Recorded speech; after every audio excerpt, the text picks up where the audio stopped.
পাকিস্তানের পাঞ্জাবের এক বাসিন্দা মাত্র ১৫০০ টাকা বেতনের কর্মচারীতে নিযুক্ত ছিল, কিন্তু এক বৃদ্ধ সেই কর্মচারীর জন্য আল্লাহর কাছে দোয়া করে, যার ফলে মাত্র ১৫০০ টাকার কর্মচারী সেই সময়ের সবচাইতে সেরা ধনী ব্যক্তিতে রূপান্তরিত হয়। সেই কর্মচারী কি এমন কাজ করেছিল যার কারণে বৃদ্ধ তার জন্য আল্লাহর কাছে দোয়া করে, আর সেই দোয়া আল্লাহ তাআলা কবুল করে নেন? তাহলে চলুন ঘটনাটি শুনে আসি। একদিন একটি কোম্পানির অনেক বড় অফিসার তার কাজ শেষ করে অফিসে নিশ্চিত মনে অবসর সময় কাটাচ্ছিল। এই অবসর সময় হঠাৎ করে তার নিয়োগকৃত কর্মচারী এসে বলল, স্যার, বাহিরে একজন বৃদ্ধ গরিব লোক আপনার সাথে দেখা করতে চাইছেন। আপনি যদি অনুমতি দেন তাহলে আমি তাকে ভেতরে পাঠিয়ে দিই। কর্মচারীর কথা শুনে অফিসার বিরক্তি স্বরে কর্মচারীকে উদ্দেশ্য করে বলল যে এখন আমি একটু কাজে ব্যস্ত আছি, যখন আমার কাজ শেষ হবে তখন আমার সময় হলে আমি তার সাথে কথা বলবো।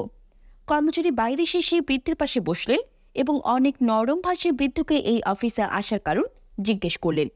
কর্মচারী প্রশ্নের জবাবে সেই বৃদ্ধ ব্যক্তির দুই চোখে পানি ছেড়ে দিয়ে সেই কর্মচারীকে উদ্দেশ্য করে বলল, বাবা, আমার ছেলেকে পুলিশ মিথ্যা অভিযোগের ভিত্তিতে গতকাল তাকে থানায় নিয়ে গেছে। আমি জানি যে আমার ছেলে কোনো অপরাধ করেনি। বাবা, এখন রমজান মাস চলছে, এখন যদি ঈদের সময় আমার ছেলে জেলে কাটাই তাহলে সেটা আমাদের জন্য অনেক অপমানজনক হবে। তাই আমি সাহায্যের আশায় স্যারের সাথে দেখা করতে এসেছি, যদি তিনি কিছু সাহায্য করেন এই আশায়। যখন বৃদ্ধ কর্মচারীকে এসব কথা বলছিল তখন এই অফিসের ছুটি ঘন্টা বেজে ওঠে। অফিসের কর্মচারী সবাই তাদের কাজকর্ম গোছাতে শুরু করে। অন্যদিকে সেই কর্মচারী আবার স্যারের সাথে দেখা করে এবং সেই অফিসারকে সমস্ত ঘটনাই খুলে বলে। ঘটনা শুনে অফিসার তার কর্মচারীকে বসতে বলে যে সেই বৃদ্ধকে বলে দাও জরুরি কাজ পড়ে যাওয়ার কারণে আজ স্যার আর আপনার সাথে দেখা করতে পারবেন না। তিনি বৃদ্ধের কাছে গিয়ে তাই বললেন, তবে মনে মনে বৃদ্ধের জন্য কর্মচারীর অনেক আফসোস হলো।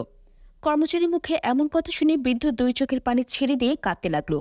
এতে করে কর্মচারীর মনে বৃদ্ধের প্রতি মায়া চলে আসলো, যার কারণে কর্মচারী সেই বৃদ্ধকে তার ঘরে নিয়ে যায়, যাতে করে সেই বৃদ্ধ তাদের সাথে ইফতার করতে পারে।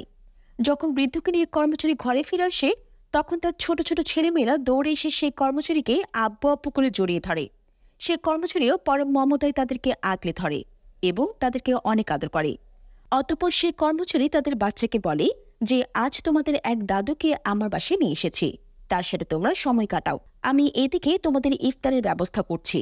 সেই ছোট ছোট নিষ্পাপ বাচ্চাগুলো সেই বৃদ্ধ লোকটার সাথে অনেক মমতার সাথে কথা বলতে লাগলো, যা দেখে বৃদ্ধের অন্তর বেগুনিত হয়ে চোখ ফেটে অশ্রু চলে আসলো।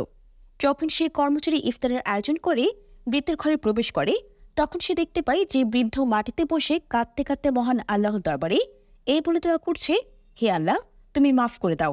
আল্লাহ, তুমি তোমার দয়ে এই ব্যক্তিকে ক্ষমা করে দাও। হে আল্লাহ, যে লোকটি আমাকে এত সম্মান করেছে তাকে তুমি সবার নিকট সম্মানিত করে দাও। এই কথা বলে বৃদ্ধ লোকটি বারবার মহান আল্লাহ তাআলার দরবারে এই বলে দোয়া করতে থাকে। তখন হয়তো দোয়া কবুলের সময় ছিল, যার কারণে মহান আল্লাহ তাআলা সেই বৃদ্ধের দোয়া কবুল করে নেন। বৃদ্ধের দোয়ার বরকতে ১৫০০ টাকা বেতনে চাকরি করা সেই কর্মজীবী সেই সময় সবচাইতে সেরা ধনী ব্যক্তিতে রূপান্তরিত হয়। সেই কর্মচারী প্রায় বলতো, আমার স্যারের জন্য যে দোয়া ছিল তা আমি নিজের করে নিয়েছি, যার কারণে মহান আল্লাহ তাআলা আমাকে দুনিয়াতে এতটা সম্মানিত করেছেন। অবশেষে সেই কর্মচারীকে পাকিস্তানের পাঞ্জাবে সবচাইতে বড় ধনী ব্যক্তি মালিক খালেদ ইয়াকুব নামে আজ দুনিয়ার সবাই তাকে এক নামে চেনে। বন্ধুরা, এই ঘটনা থেকে আমাদের জন্য শিক্ষণীয় বিষয় হচ্ছে এটা যে আমরা অনেক সময় অনেক মানুষের উপকার করি, কিন্তু উপকারের বদলে তাদের অন্তরের মধ্যস্তরে যে দোয়া গচ্ছিত রয়েছে সেটা আমরা কখনোই চাইতে পারি না, বা কিভাবে চাইতে হয় সেটাও জানি না। কিছু কিছু দোয়া এমন রয়েছে যেটা চাইতে হয় না, সেটা অন্তরের অন্তঃস্থল থেকে এমনিতে বের হয়ে আসে। সুতরাং আমাদের উচিত এমন কর্ম করা যাতে করে মানুষের অন্তরের মধ্যস্থল থেকে মনের অজান্তে যে কল্যাণকর দোয়া আছে সেটা আমাদের জন্য বের হয়ে আসে। আল্লাহ আমাদের সবাইকে কবুল করুন, আমিন।